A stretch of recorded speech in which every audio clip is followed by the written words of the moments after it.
গতকাল এই গোপালগঞ্জে প্রচুর বৃষ্টি হয়েছে। বৃষ্টি হওয়ার কারণে গোপালগঞ্জের অধিকাংশ জায়গা জলাবদ্ধতায় ভরে গেছে।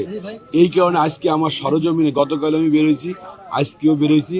আমাদের গোপালগঞ্জের অপরিকল্পিত শহর, এখানে কোনো পরিকল্পিত কোনো ড্রেন নাই, কোনো রাস্তা নাই।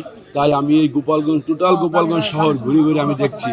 দেখার পর যাদের আমার সাথে পৌরসভার কর্মকর্তারাও আছেন, আগামীতে আমাদের যে বাজেট আসবে এবং আমরা চাই পরিকল্পিত একটা শহর গড়তে, এই জন্য ইসলামপাড়া, আজকে আমি এখন আপনাদের সাথে ইসলামপাড়ায় দাঁড়াই কথা বলছি। এই পাড়াটার বেহাল দশা। এই পাড়ার মানুষরা স্কুল কলেজ, বাচ্চারা স্কুল কলেজ যেতে পারে না, বয়স্করা তারা হাঁটতে পারে না। এই রাস্তা, ড্রেন কিছুই এই পাড়ায় নাই। তাই আমি এনাদের এই মুরব্বীদের কথা দিচ্ছি, আগামীতে ইনশাল্লাহ এই ইসলামপাড়াকে যাতে এই প্রপার ড্রেন ব্যবস্থা এবং রাস্তাঘাট করা যায়, সেই ব্যবস্থা ইনশাল্লাহ পৌরবাসীর জন্য আমি শুরু করতে চাই।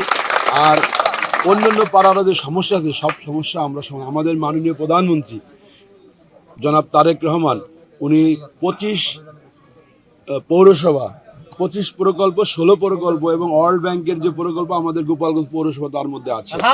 আমাদের মাননীয় প্রধানমন্ত্রী, আমি এবার চাই, দেখেন বিগত সালে শুনেছি হাজার হাজার কোটি টাকা বরাদ্দ হয়েছে, হাজার হাজার, তা কই? শুধু আর কিছু বলতে চাই না আমি, তার তো কিছুই নাই। আমি আজকে আমি একজন এমপি হয়ে এদিন ঘেমে যাচ্ছি, সরজমিনে এসে আমি আজ এখানে দেখছি।